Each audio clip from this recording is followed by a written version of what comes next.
No, no, no, no, no, no, no, no, no. You're making me suspicious. Oh, fuck. It's him! It's him!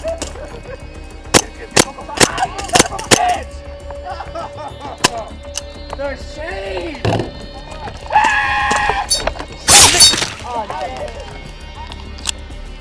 Okay, we're going. Right side. Yeah.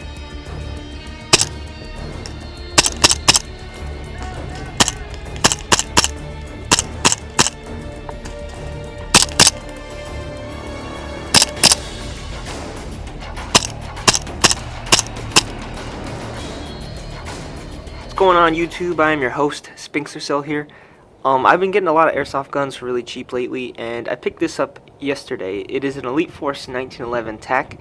It is probably the most common sidearm seen on the airsoft field. You can go to any airsoft field in America, and I guarantee you're going to see this two-tone Elite Force 1911 TAC. So, it's a very common pistol, but there is a good reason for that. It is a full metal heavyweight CO2 gas blowback. So the magazines have this big cutout for the CO2 cartridge. Now I got this pistol brand new. It is supposed to be like $120, and I got it for 60 bucks. I got it from an app called OfferUp. So it's a pistol that I never really wanted, never really planned on picking up an Elite Force TAC. I actually don't like these pistols, and for really simple reasons. I don't like the design of the magazine, but I guess it's the only way you can really get a CO2 1911. For a single stack, you gotta cut it out. Another reason I don't like them is the unrealistic size of the chamber. It looks all tiny, like basically the same size as the outer barrel, when it should, fill up this gap here like a real one. Other than that, I'm not a fan of the trademarks because it's not licensed by anybody, so it just has the Elite Force trademarks. Really out of place trademark right there for the safety in the fire. It's kind of weird that they would do that, but overall, it is a pretty good quality handgun. It's literally brand new, so there's no scratches except for like on the outer barrel, but otherwise it's literally brand spanking new. So this is my suppressor. It's designed for a 22 pistol, even though it's just an airsoft replica. But this gun is threaded with 16mm counterclockwise threads, so you can add anything you want on there, so long as it's the right threading. But overall, the paint job on this gun is really impressive, and so is the build quality. The only thing I'd say is cheap are probably these plastic grip panels. I would probably upgrade those first. Otherwise, the only other thing I'm not a fan of is the design of the trigger. I don't like how you can see this little spring thing up top, and it's kind of exposed, like you could just tell sometimes. And it's just a very ugly look seeing that spring there. It's very unrealistic to the 1911. And from what I've noticed, this pistol is its own design. It's not based on Tokyo Marui or SOCOM or WeTech. It's its own thing, Elite Force. And I'm pretty sure these pistols are built by KWC. From what I can tell, most Elite Force pistols are. It's a heavyweight quality metal. It's not crappy or anything like the WeTechs, and the paint on it appears to be really good. So it's got a stiff spring in there, good for recoil. In terms of reliability, I've seen these a lot, and from what I've seen some issues with the safety, issues with them breaking or falling off. I've also seen somebody lost their slide release, and it kind of ruined the entire gun. Obviously, he had a zip tie holding it together, which is pretty bad. But otherwise, I haven't seen any other issues. So let's take a look at the box, because obviously this gun is almost brand new. The previous owner probably only shot a couple hundred rounds, maybe even less. He said he never fielded it or anything. It's still got the receipt in there. So it's a styrofoam cutout with the brand new CO2, which I'm going to use for the test fire, and it also comes included with its own Allen key wrench. I'm not sure if it comes with any paperwork from Elite Force or anything. It probably does, but who really cares? So kind of a nice box for the Elite Force 1911. It's pretty cool. I actually didn't even see the back before, but typical stuff. Alright, so let's go over features. On the bottom, built into the frame, is a kind of big rail. It's very cool and very tactical. The only thing that makes this TAC is the threaded barrel and the rail, and the fact that it kind of has a Kimber style going to it. like the sizing of these serrations and the serrations up front. Design of the iron sights, kind of Novak style, with these cool serrations on the side. I haven't seen that in a while, at least not on a airsoft gun. Kind of a Kimber Warrior style slide release, Kimber style safeties, and you can see a little red dot right there, which is kind of silly. I don't know why. You know, this belong on M9s. It doesn't belong on a 1911. And I just, like I mentioned, I really hate this trademark. This works pretty well, the safety, and cannot pull the hammer, or I mean the trigger. You have a combat style hammer and an Allen screw fake firing pin. Really good iron sights. They're really bright and white and big, and they jump out at you, so it's easy to get target acquisition. Gun has a regular style magazine release and a pretty cool trigger.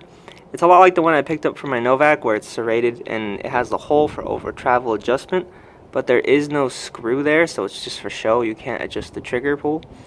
It's serrated, it's got the 3 holes in it, and it looks good. It's a nice short trigger pull, so let's just demo that real quick.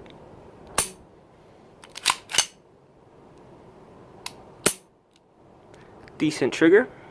You can get some good follow-up shots.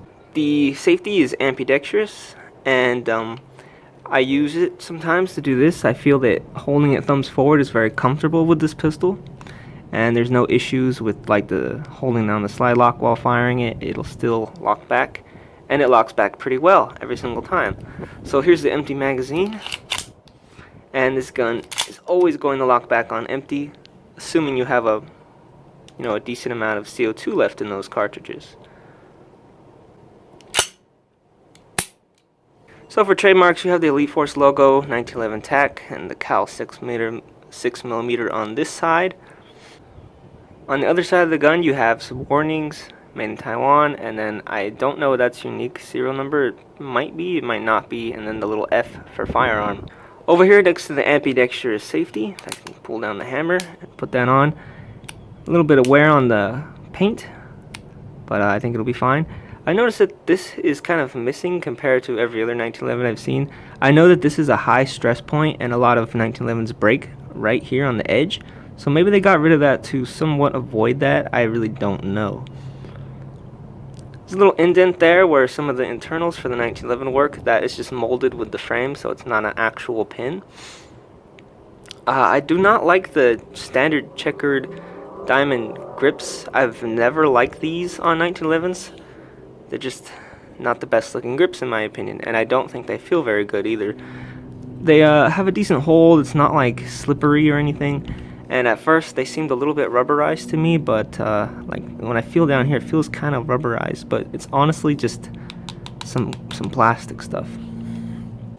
So another place where this gun has Kimber style features is the beaver tail has these little grooves or little waves on there, which I've only ever seen on Kimber style pistols.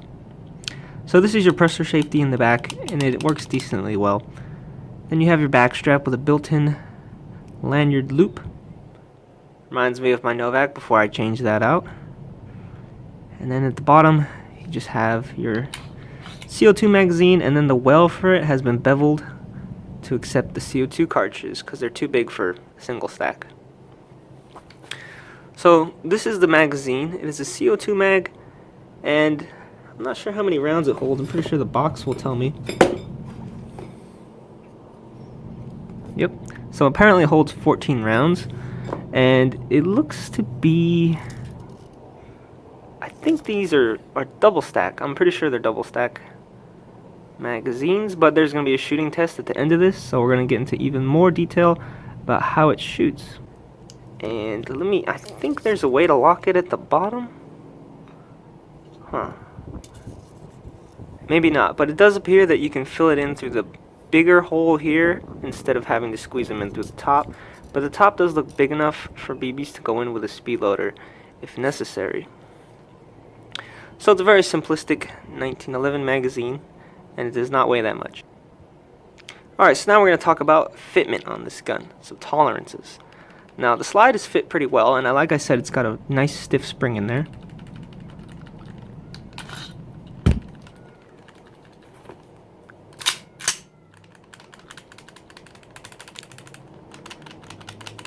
A little more slide wobble once it's been cocked, but it's definitely a tight fit. It's not like a WeTech.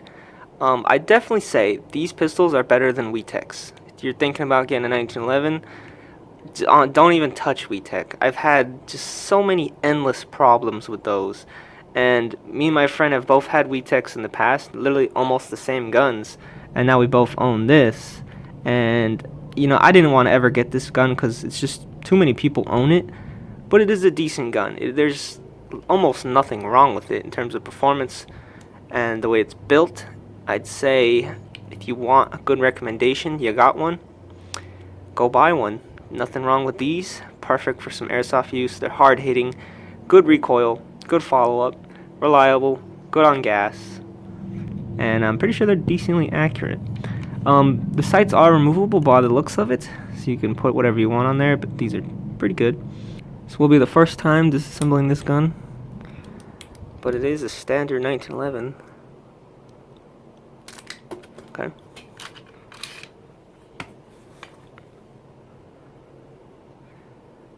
Alright, so definitely not TM design. I'm seeing just a little bit of differences around the back area.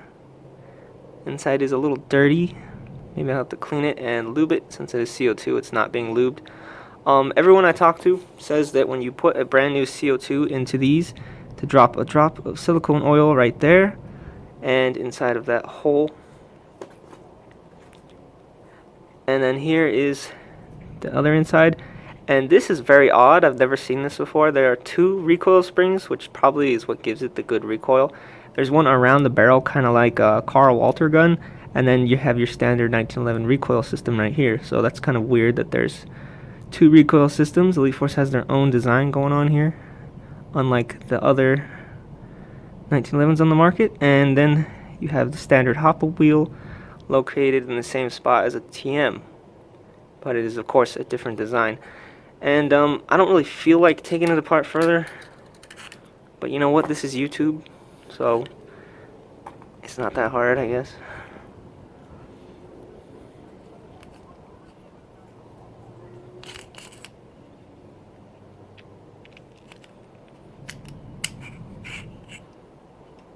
Okay, so that's a close ass look at the hop-up unit.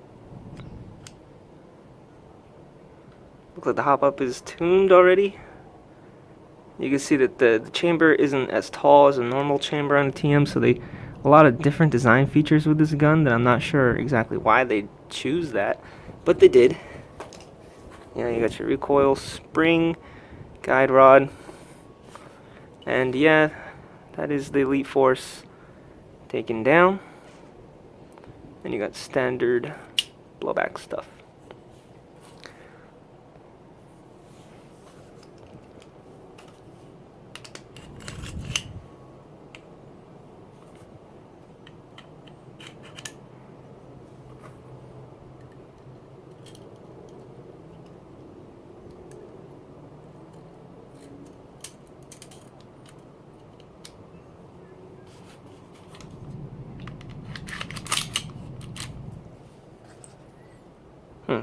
It's kind of weird. There's like a brass tube on the arm of this.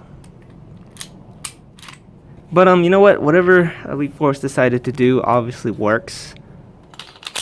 And that is the main thing I'm trying to push in this review, is that this is a very reliable, well-built CO2 gun.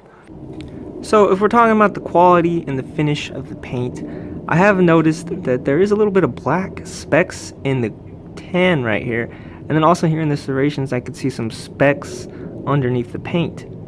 So the machining on this is going to be a little low because of course it is a $120 gun. It's not like you're paying $400 for a steel 1911, you know. You're going to have some things like that, but otherwise all of the controls work fine, and the gun itself, just looking at it, it looks beautiful. The paint looks really well done, unlike WeTechs, which basically as soon as you touch them, the paint crumbles off like an eggshell. So one of the most common places to pick up your Elite Force 1911 tack would be from Evike themselves. So here we are on the Evike website. It is definitely made by KWC and licensed by Umarex and Elite Force, which is why I always say they're kind of the same thing. So on e-bike it's basically $120. It's got 5 stars, which is pretty cool. And you also have an option of the Stealth Gray model. So you also have the model of the Stealth Gray. They also have the limited edition with the slide cuts with the fucked up paint. And I think an all black one. It's the only other option. Not on e-bike though. So for the specifications, you have a 20mm rail, which is the same thing we always have. Muzzle velocity of 345 FPS with 22s, which is what I'm using.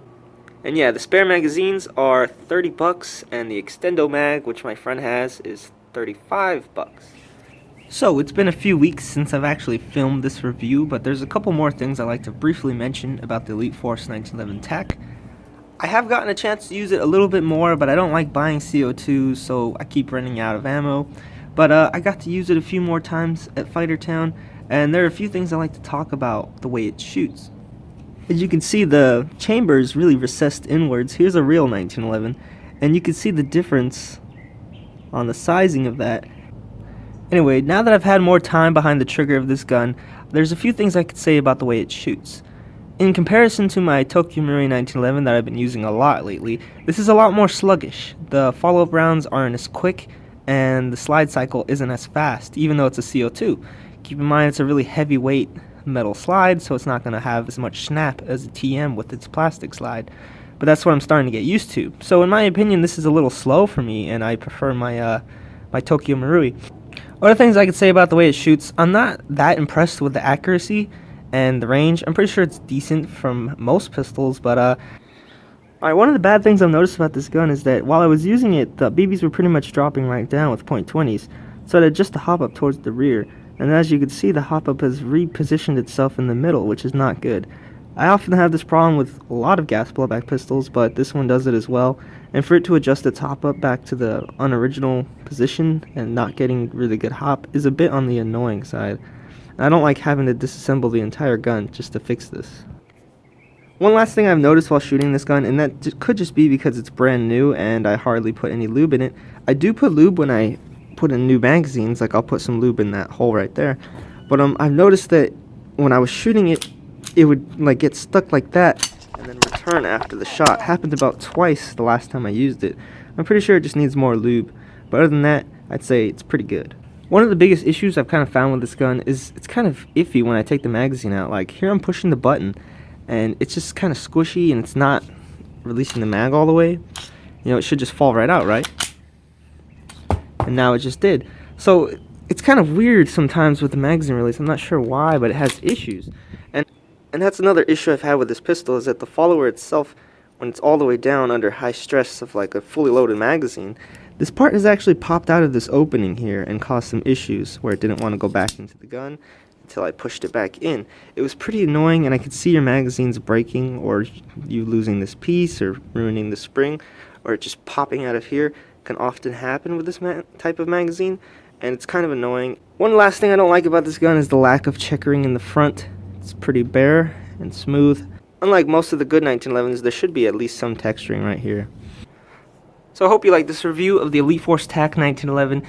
It is a very good gun, like I've been saying, and I think you got my appreciation and my respect to Elite Force for this one. I also have an Elite Force M92, which is also a very good gun. Now these guns are made by KWC, and KWCs are a little on the cheap side, and they break. They honestly do break. From what I've seen from this gun, I've seen so many over the last couple years. I've seen only issues with missing parts. So do not lose your slide lock. Just don't be a jabroni, basically. I'm going to move into the shooting test and use my only CO2 for this. Hopefully it shoots pretty good. I've actually never shot this one, but I have shot these in the past. I know what they're like. I think I'll take it airsofting at least a couple times. Stay tuned. We have some more gameplay and a lot of reviews, because I've gotten a lot of guns that I just haven't been able to make reviews of lately. So stay tuned, and I hope you enjoyed. Oh, alright, the Elite Force TAC 1911. Suppressed. So this will be the very first time I'm going to shoot it, and we have a brand new Falcon Tactical CO2 in there. And a thing I've noticed is that this little thing under too much tension can pop out, so that's kind of gay. And I've also noticed a little bit of issues with the magazine release button and the mag kind of sticking out, but it seems alright. Really heavy slide, I like that. It's gonna be real good. Whoa! Oh! You got CO2 in your eye? Yeah! Nasty. I'm gonna hold it way out here. Dude, this thing has like ridiculous amounts of kick. CO2 for you. Hop up is like going straight down, so we gotta adjust that. But holy tamale. That kick though, is one-handed.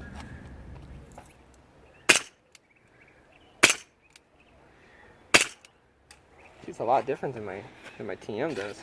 Right. So we obviously need to fix the hop up. Alright, so it's tuned almost all the way back.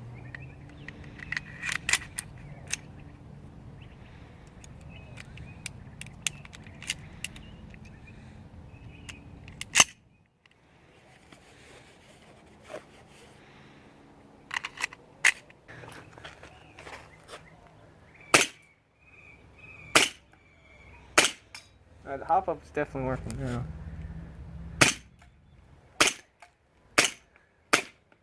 And it locks. It's the Elite Force tag. It's got hella recoil. I think we should shoot it one more time though. Okay.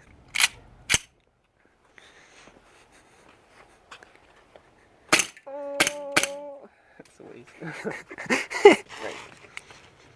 See what it looks like without a fire is like. What if the less weight will... Damn, that's a big ass orange tip. Right? It's ugly, huh?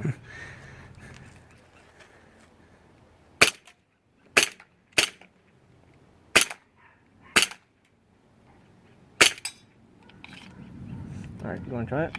Yeah, let's do it. Safety zone. Oh. Damn. It's like a retake.